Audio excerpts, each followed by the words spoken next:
contenido y las imágenes de este programa se difunden con fines noticiosos y de interés público. Además, los comentarios, opiniones y expresiones de sus invitados son responsabilidad exclusiva de ellos y no representan ni deben interpretarse como la opinión de este canal. EICNEX, nuestros periodistas y presentadores mantienen un nivel de compromiso con su audiencia, de entretener e informar de manera objetiva y con responsabilidad.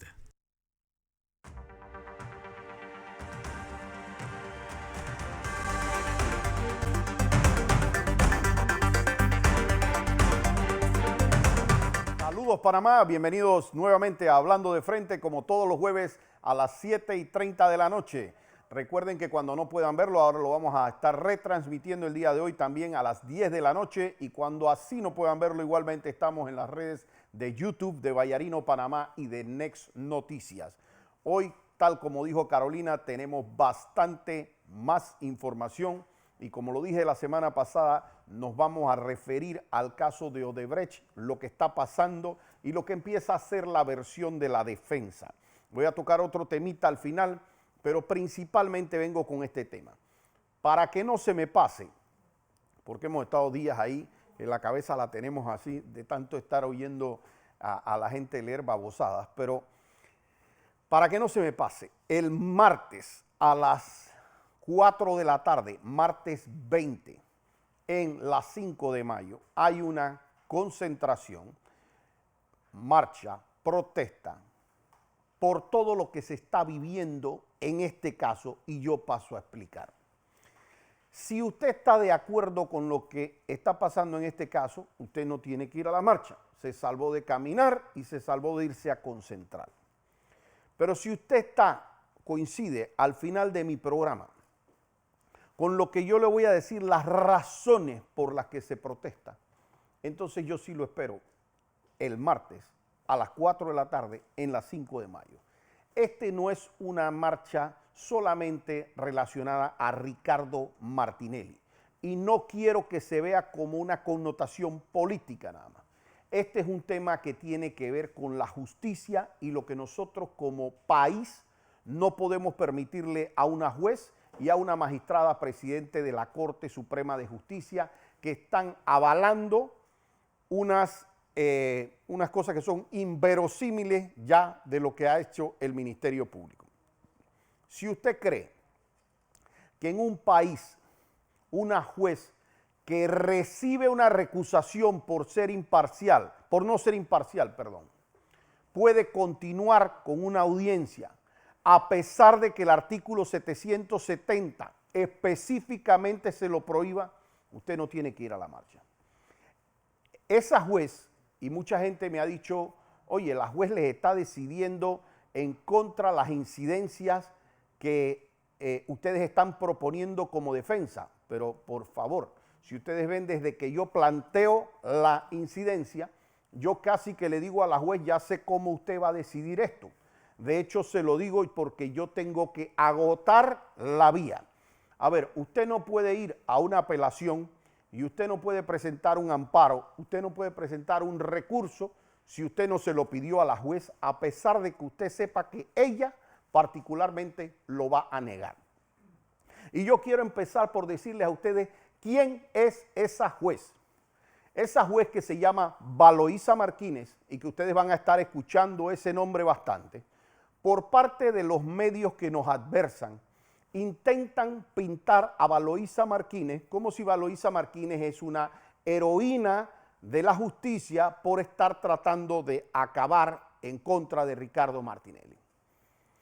De estos jueces, hay varios en Panamá que hemos tenido y también hemos tenido, por supuesto, en el mundo. De hecho, hubo un juez en Brasil muy conocido, que fue el juez Moro. Lo hicieron casi un héroe nacional, hasta que hoy día están confesando allá en Brasil todo cómo se orquestó detrás entre el Ministerio Público, el juez y varias otras personas para incidir políticamente y meter preso a Lula da Silva, que en efecto lo metieron preso, lo tuvieron creo que 1 año o 2 años preso a Lula da Silva, Y luego, en base a esas confesiones de todas estas personas que estaban alrededor y que pudieron determinar la forma en que ese juez Moro estaba incidiendo sobre el caso, completamente vendido, entregado, se anuló la sentencia que había incluso en contra de Lula da Silva, que era una sentencia del más alto tribunal de justicia. Lo que hizo su defensa fue marcar con claridad todos los escenarios que habían pasado y cómo se habían dado las irregularidades para poder llegar a esa nulidad que hacen a través de una revisión en Brasil. ¿Por qué les digo esto? Porque estamos a unas semanas de que en Brasil se dé la elección presidencial. Y la persona que más posibilidades tiene, pero por lejos de ser presidente en Brasil, se llama Lula da Silva. Yo casi que les apuesto mi presencia en este programa que el próximo presidente de Brasil se llama Lula da Silva. Con todo lo que vivió de todos estos supuestos escándalos de Lava Jato, de Brasil, de Odebrecht, que fue de donde nace todo este expediente para acá, para Panamá. Y ahora vamos a hablar de Panamá. Esos mismos medios trataron hace 3 años, habrá sido 2018 más o menos, yo me incorporo en la defensa de Ricardo Martinelli, y me trataron de convertir en un héroe al magistrado Jerónimo Mejía. Según ellos, ese tipo estaba interpretando el código de la mejor manera y las personas que en su momento, yo en ese momento ni siquiera era parte de la defensa de Ricardo Martinelli, pero me incomodó tanto la forma en que él estaba llevando ese expediente, que fui una de las voces que se alzó de manera independiente a decir es incorrecto lo que ese magistrado está haciendo en la Corte Suprema de Justicia. Ese magistrado llegó a decir, yo no tengo superiores, ustedes defensa, ¿qué es lo que no entienden? Que yo no tengo superiores aquí. Y luego, cuando se dieron los recursos, tuvo que callar, porque en efecto se le ganaron esos recursos arriba. Pero mientras este señor estaba haciendo de sus anchas en el expediente y en la corte, los medios contrarios a Ricardo Martinelli lo que hacían era decir, la defensa no sabe lo que está haciendo, el magistrado Mejía les niega todo, todo lo que hacen esta gente no tienen idea de lo que están haciendo, y tal parece que en ese caso se sabía tanto lo que se estaba haciendo que en 2 ocasiones, no en una, en 2, se ganó en juicio oral, igualmente hasta en etapas de anulaciones y casación. De hecho, trataron de meter una segunda casación y también se les ganó. A ese nivel es que nosotros sabemos lo que estamos haciendo. Entonces, tengan plena confianza, porque mucha gente comete otro error. Me dice a mí, Alfredo, lo que pasa es que ustedes están en un juicio. No, nosotros no estamos en un juicio. Tengan muy claro que a esta altura nadie ha sido llamado a juicio. Esta audiencia es para determinar si tan siquiera de aquí, posiblemente al año que viene, el calendario está ahora mismo, me imagino que ellos tratarán de apurar o hacer algo porque es típico lo que hacen, pero el calendario de audiencias, por ejemplo, que citaron la audiencia en la que hicieron para la exministra Molinar, lo pusieron para noviembre del año 2023. Y ustedes van a hacer en un año, porque hacer un juicio no es tan sencillo. Usted tiene que notificar a muchísimas personas, tiene que esperar a que se admitan las pruebas, las que se inadmiten también tienen que debatirse en los tribunales, así que es muy normal que cuando se pone el juicio, pues se ponga un año hacia adelante. Pero ustedes van a ver, y oigan lo que se los dejo grabado aquí, que esta juez tratará de hacer algo distinto. Yo me tendré que sorprender mucho si ella realmente actúa en derecho, porque tendría que sobreseer a todo el mundo. Pero ¿quién es esta juez? Esta juez Valoisa Martínez, que tiene unos vínculos que en los próximos programas yo voy a ir revelando aquí cuáles son los vínculos de ella, pero yo quiero que ustedes sepan cómo llega ella a este expediente. ella no era juez ni siquiera de circuito. Y es uno de los puntos que nosotros debatimos en la audiencia. Habían 16 jueces de circuito, 16, del 1 al 16. Y ella no era uno de esos 16 jueces. El número 12 de esos jueces era el juez Óscar Carrasquilla. Y a él le asignan el expediente de Odebrecht. De hecho, si ustedes lo buscan en Google, de hecho, si ustedes buscan en YouTube las audiencias posiblemente de la supuesta delación, se van a dar cuenta que hay un juez que se llama Óscar Carrasquilla, que es el que está llevando a cabo la audiencia. ¿Qué establece nuestra Constitución y qué establece nuestra ley? Que a usted, cuando a usted le asignan un juez, ese es su juez natural. Es el juez que estaba creado antes de los supuestos hechos y antes de la investigación, y al que de manera aleatoria, en la forma en que correspondía, le toca el expediente para que sea él el que decide. En vez de dejar, cuando se acaba el sistema inquisitivo, en vez de dejar a los jueces que estaban conociendo el expediente, durante el gobierno de Juan Carlos Varela, nombran a esta específica juez. Es decir, en el año 2017, lo que es violatorio de todas las convenciones de la ley panameña que establece que su juez tiene que estar antes de los hechos. ¿Por qué? Pongamos un ejemplo. Pongamos que hay 16 jueces, como en efecto lo había, y el gobierno de Nito Cortizo me quiere acusar a mí de lo que quiera. Al día de hoy me quiere acusar de lo que quiera. Ya no está el sistema inquisitivo, pero quiero llevarlos a cómo funcionaba en ese momento. Quiere decir que el gobierno tendría que haberme presentado una denuncia ante la Procuraduría. Yo, en teoría, debería tener un fiscal que fuese objetivo y que investigara de manera objetiva y determinara si los elementos que me están poniendo como constitutivos de un delito, que constituyen un delito, si son verdaderos o no, si los hechos se dieron, si en verdad yo estoy vinculado, si no. Eso es lo que debería pasar. Pero ¿qué pasa? Y esto incluso tenemos un problema hoy en día con este gobierno en particular. Lo que pasa es que cuando sacan a la procuradora Kenia Porcel, me refiero cuando se la sacan del sombrero, la ponen del Consejo de Seguridad, es decir, de las entrañas de lo más oscuro del gobierno de Juan Carlos Varela, y la pasan a ser la Procuradora General de la Nación. Y esa Procuradora General de la Nación no deja a los fiscales anticorrupción que tenían décadas o que tenían años en sus despachos, sino que trae a 4 fiscales muy específicas de la nada, que no habían manejado casos anticorrupción, pero que le hacían caso a esa procuradora en casi que lo que dijera esa procuradora. Y se trae a la licenciada Brose, a Tania Sterling, a Zuleika Mur y a Ruth Morcillo, que es la que tenemos actualmente en la audiencia. ¿Qué pasa con eso?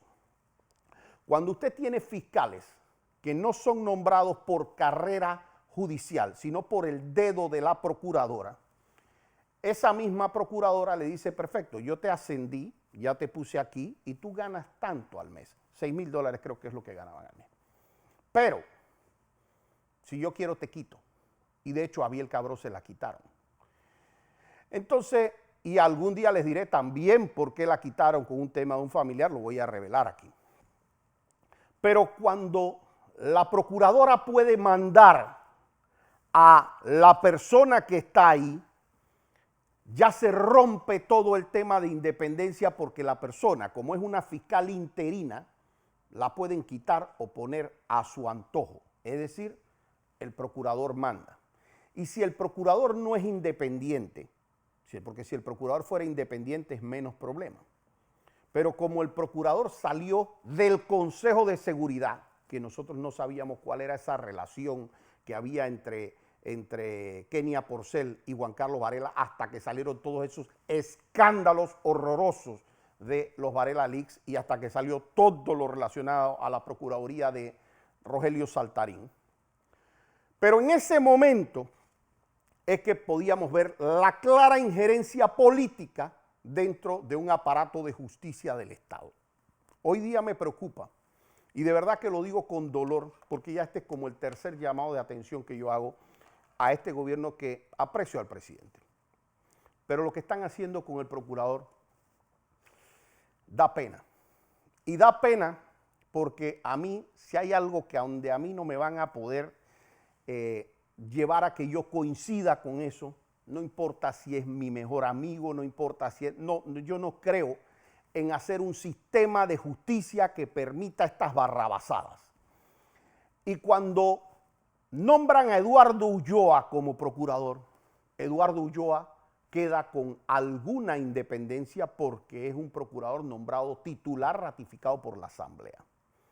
Pero dejan un procurador suplente, que es lo que es Javier Caraballo, y Ulloa ya yo creo que salió hace como un año. Y mi gran pregunta es, ¿por qué no se nombra al procurador titular, aunque fuese ese señor, que no coincido con él, pero por qué no es el titular del cargo? Y eso tiene que llamarnos a una reflexión, porque esa es una manera que yo como ejecutivo controlo al procurador. Porque si yo tengo el nombramiento pendiente y ese procurador no hace justo y exacto lo que a mí me dé la gana, pues yo, gobierno nacional, el día que hace algo, que viene a investigarme a mí o que viene a hacer algo que no me gusta, le nombro a alguien encima inmediatamente y es el equivalente a que lo despedí. Y como yo se lo dije, a mí de chiquito me enseñaron que el que manda no es el que nombra, sino el que vota. Y si el gobierno tiene la capacidad de votarlo así, en un día, entonces yo no tengo procurador general de la nación, independiente. Entonces, de ahí nos vamos a los juzgados. Tenemos entonces magistrados nombrados. Algunos, yo pienso que ellos creen que hacerle caso a los medios en algunos casos, ellos sienten que están haciendo una labor positiva. Y si supieran el daño que le hacen al país cuando ellos agarran y se montan en ese escenario, lo único que me muestran es que ellos son tan débiles de carácter que se montan sobre la ola más popular. Y ojo, porque el momento de las olas populares cambian y el momento del poder político también cambia. Entonces, ¿qué pasa con los jueces? Los jueces son interinos actualmente. La gran mayoría de jueces son interinos. ¿Qué quiere decir interino? Que no están nombrados de manera permanente en el puesto y que dependen de su superior. Entonces, desde la presidencia de la Corte, es muy fácil mandarle un mensaje a un juez de, hey, esto se hace así, o si no, mañana también puedo nombrar tu reemplazo. Es cuando yo tengo un juez de carrera judicial, que él ha sido nombrado ahí por concurso, que ya no le debe el cargo a nadie, nada más que a sus capacidades, y que además no lo pueden sacar a menos que le hagan un proceso a través de una autoridad distinta a ese que es el presidente de la Corte. Entonces yo tengo un juez empoderado, pero además tengo un juez capacitado, porque si se lo ganó por concurso, el tipo no debe ser, el tipo o la mujer, no debe ser ningún pintado en la pared. Debe ser una persona que tiene capacidades, que se ha ganado sus méritos, que no lo tacharon, que además para sacarlo tienes que hacerle un proceso. Entonces yo tengo jueces mandando. Pero cuando yo tengo que este expediente de Odebrecht pertenecía al juzgado 12 y a su pretexto de vamos cerrando juzgados, se lo mando casualmente a la juez que fue creada en el gobierno de Juan Carlos Varela, así llego donde Valoisa Martínez. Cuando yo veo que le empiezan a mandar los distintos casos de alto perfil a ella y que es casualmente el juzgado que dejan abierto para eso me empezó a parecer sospechoso. Pero yo empecé a pensar, esa juez, si tiene 2 dedos de jurista, si tiene un alma de abogada, le dice, señora juez, señores magistrados, yo no puedo tocar ese caso. Ese caso fue anterior a mi nombramiento. Cuando ella no lo hizo, ya yo me di cuenta que esa juez, no iba a ser una persona sana para el proceso. Esa juez empezó a negar fianzas, medidas cautelares, salidas y cantidades de medidas que le revocaban arriba. Es decir, arriba le cambiaban su decisión y le decían, juez, usted está equivocada y eso no se hace de esa manera, hágalo así. A pesar de que se lo revocaban, uno dice, bueno, uno puede equivocarse una vez, 2 veces a lo mejor no lo entendió bien, 10 veces no. Yo estoy actuando como una juez del Ministerio Público. Y me ha tocado ya esa señora verla, su actuación en un par de audiencias, y en donde ella llega y le dice en una parte no está notificada, ella dice, bueno, sepárenmela del expediente. No, es que no la notificó el juzgado, su juzgado hizo un error, no es error del abogado. Le leen por secretaría que esa está mal notificada y dice, no importa, sigamos con la audiencia. Cuando uno tiene un juez que pierde toda la imparcialidad, a uno le queda un recurso que se llama el recurso de, la acción de recusación, que es decirle a otro juez, señor, mira lo que esta mujer hace, que ella no tiene unos grados de imparcialidad y por ende ella no debe ser mi juez. Eso se presentó no ahora antes de la audiencia como falsamente lo han querido decir. Eso se presentó en febrero. Es decir, estamos en septiembre. Es decir, hace 7 meses se presentó eso más o menos. Y a ella, de ese recusación, le corren traslado la semana pasada. La ley dice que el juez que recibe eso, y eso es para que un juez que está haciendo daño no pueda hacer daño, tenga que aguantarse. La ley dice que apenas un juez recibe comunicación de que tiene un proceso de recusación, debe aguantar la tramitación del expediente. No puede tocar el expediente hasta que el próximo juez le diga, revisé y yo creo que sí debe seguir con el caso, o yo pienso que no debe seguir con el caso. Pero mientras ello ocurre, ella no debe tocar el expediente. Y a nosotros nos llamaba la atención, primero que ella claramente no debe ser la juez, ni siquiera por todo lo que le estoy diciendo, que ella era una juez nombrada posterior. Pero con todo lo que ella estaba haciendo en su forma de actuar en el expediente, pues nosotros ciertamente no consideramos, y se lo he dicho en la cara a ella, yo no le tengo miedo a ella, se lo hemos dicho que ella no es una juez imparcial. Y eso lo está decidiendo una juez siguiente. Cuando llegamos a la audiencia, ella dice que eso tiene una excepción para cuando se está haciendo audiencia preliminar y audiencia ordinaria. Y es cierto que hay un artículo después que habla de una excepción, pero para que eso funcionara, a ella le hubieran tenido que comunicar eso en la mitad de la audiencia y ahí sí no suspende, porque lo que no se quiere es generar que una audiencia que está en funciones, que está en desarrollo, se pueda paralizar. Pero si ella recibía eso antes, ella debía contestar su informe de conducta, que no lo hizo la semana pasada, y debería haber suspendido eso. Si usted cree que una juez, a pesar de violar la ley de esta manera, debe seguir viendo un expediente, usted no tiene que ir a la marcha. Si usted cree que no es correcto que a una persona, aquí existe lo que se llama en derecho penal el derecho penal del enemigo, que es cuando usted no tiene a una persona procesada para básicamente, vamos a ver si tú eres culpable o inocente, sino es que tú sales inocente de un caso, te voy a poner otro. Sales inocente de ese, te pongo otro. Lo que sea, yo como Estado estoy, porque mi trabajo no es determinar si tú eres culpable o inocente, mi trabajo es condenarte, mi trabajo es eliminarte. Y a eso en la doctrina penal se le conoce como derecho penal del enemigo. Entonces yo quiero decirles ¿a ustedes les parece correcto que a Ricardo Martinelli le hayan hecho 25 procesos, de los cuales 23 ya están cerrados y varios de esos se han ganado con sobreseimiento, con nulidades, en juicio oral? Se ha ido 2 veces a juicio oral. 25 procesos. si eso ya no marca una dinámica de qué es lo que están tratando de hacer y de que esto tiene que ver con el derecho penal del enemigo, entonces nosotros estamos bien fregados. Pero esta juez no solamente es que hace eso. Esta juez, de manera muy particular, limita hoy día, y esto lo están viendo público, o sea, lo que yo les estoy diciendo a ustedes lo están viendo en televisión. Ella dice que la ley dice que ella tiene que leer la vista fiscal y la oposición de la vista fiscal. La vista fiscal completa. Y cuando aquí fueron a mencionar un tema del candidato Rómulo Rux hoy, ella dijo que esa parte no se leía. Está en televisión, yo no la he podido sacar todavía la grabación, pero lo voy a sacar y en el próximo programa se lo voy a poner.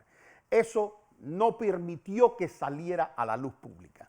Y ojo, yo no estoy diciendo que Rómulo Rux haya hecho nada indebido con el tema de Odebrecht.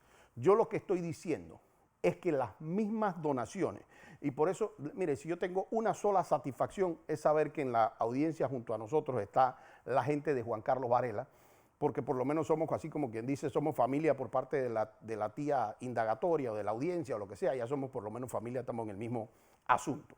Pero él solito, con el ánimo original de decir que se había hecho algo malo en la campaña de Ricardo Martinelli originalmente, abrieron este espacio, este expediente. Y dentro de esto hay las cosas más absurdas que van a salir la otra semana cuando hagamos los alegatos, porque lo que ustedes están oyendo en televisión no es, y es muy importante aclararlo, no es el expediente como tal, es la opinión del fiscal, se le llama la vista fiscal, de lo que el fiscal entiende que hay en el expediente y en donde él hace resumidos y extractos y los pone dentro de su opinión jurídica. Después vamos a ir a los alegatos. Pero una de las cosas que a mí sí me ha llamado la atención esto, porque la fiscalía ha quedado de nuevo en cuera, desnuda completamente, es que la fiscalía ha dicho, por lo menos que hay vinculadas aquí como 200 sociedades.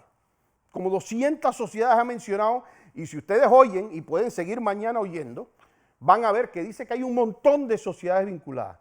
A la única sociedad que le abrieron cargo, esto da entre risa y dolor, fue Importadora Ricamar, que tiene 6,000 empleados en Panamá. Y eso solo indica el nivel de persecución que tiene. Han mencionado a más de 100 personas que la propia vista fiscal dice y fulano estaban involucrados y fulano lo mencionaban y tal. No, pero a ese no lo procesamos. No estoy hablando de los acuerdos de pena, no estoy hablando de los acuerdos de colaboración, esos son otros 500 pesos, porque la fiscalía también dijo, tenemos acuerdos de pena, con 12 personas hemos condenado a 12 personas. ¿Dónde están los 12 presos? Porque en Panamá es el único lugar que se hace acuerdo de pena sin pena. Este país es el único que un fiscal hace un acuerdo de pena, pero no termina penando a la persona. Entonces, esos puntos que son ridículos y que van a salir la otra semana bastante claro, lo que nos deja saber es la clara persecución política que hay.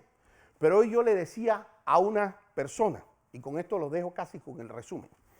A ver, la defensa de Ricardo Martinelli ha sostenido que lo que en 2008 y 2009 se recibió Ricardo y las empresas de Odebrecht se le llaman donaciones y que no podían ser a cambio de nada porque él ni siquiera era un funcionario, no era ni presidente de la República, no había sido electo ni siquiera presidente de la República cuando inició la sucesión de pagos que se recibían. Ronnie Misrachi, que es una persona a quien le dirigen los pagos, no tiene manera humana de saber que había algo indebido con un pago, porque Ricardo Martinelli, no puedo sospechar que hay algo irregular, si Ricardo Martinelli no puede haber corrupción de servidores públicos porque no es servidor público. No puede haber nada ilegal porque mi cuñado no está en ninguna obra, pero sí me hace suponer que estoy en una campaña política y que recibo dineros de una empresa que en el 2009 es como si yo le dijera a usted que usted está recibiendo casi que dineros de la Iglesia Católica, porque era una empresa súper reconocida como el Canal de Panamá. En ese momento Odebrecht, nadie hablaba mal de Odebrecht sino hasta casi el 2016. Pero esos pagos que recibió que se reciben a través de eso y que llegan enteros, Ronnie Mirachi no queda con un real de eso. De hecho, creo que puso $1 o $2 de más al momento que hace las transferencias, porque ¿quién va a hacer un blanqueo de capitales para no quedarse con un real? Pero todos esos dineros que pasan partes a los temas de Ricardo de campaña, terminan en las televisoras, terminan en TVN, terminan en Telemetro, y sin decir de nuevo que ni TVN, ni Telemetro, ni nadie esté haciendo nada malo. Pero lo que sí decimos es que si usted me trae a mí un paquete de cocaína y usted dentro de ese paquete de cocaína hago así y yo lo uso y usted me dice, espérate, es que eso es cocaína, Alfredo. Si es cocaína para mí, es cocaína para ti, es cocaína para ti, cocaína para ti, para todos los que cogimos de eso. Pero si es normal la plata, pues si la plata era mala, la plata es mala para mí, es mala para ti, mala para ti, mala para ti, mala para todos los que cogimos la plata y para todos los que le llegó esa plata de campaña. Pero no puede ser que para las televisoras es bueno, para las radios es bueno, para el periódico es bueno, para Varela es bueno, para las otras personas, para los diputados que recibieron la plata es bueno, pero para Ricardo Martinelli es malo, para Ronnie es malo. Si nadie podía saber, yo no tengo manera de saber, siendo un particular, si usted me gira un cheque a mí, y usted me llega ese cheque o me manda una transferencia, me va a salir que eso me lo mandó usted de la compañía Pepito S.A. Pero yo no tengo manera de saber que Pepito S.A. eso le llegó de otra transferencia o de otra transacción. Lo que sí está claro es que las donaciones que se dan en el 2008, Ricardo Martinelli no era ni siquiera presidente de la República. Y hay gente que aquí va a querer tocar el tema de los hijos y va a querer hacer una cosa, y ese tema lo voy a tocar yo también en la audiencia, porque es que aquí tratan de confundir a la gente con falsas informaciones.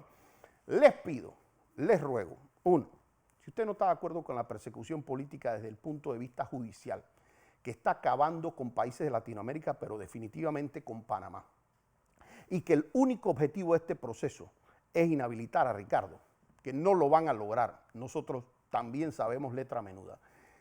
Les pido que ustedes vayan el martes y levanten su voz de protesta, porque estos procesos políticos se paran también con movimientos políticos. Y número dos, les pido que estén en atenta sintonía de lo que está saliendo, porque al día de hoy, que es el cuarto día y que acaban mañana de leer la vista fiscal, todavía no me han podido sacar un cheque que llegara a Ricardo Martinelli en su periodo como presidente de la República de Panamá. Y a lo que se refieren del 2008, que son temas prescritos, está claro que cada centavo fue a pagar temas de la televisora, de las campañas, de las gorras, de los suéteres, etc. Y vuelvo y digo, si es malo para uno, es malo para todos, o no es malo para ninguno. Así los quiero dejar a todos hasta el próximo jueves aquí, Hablando de Frente.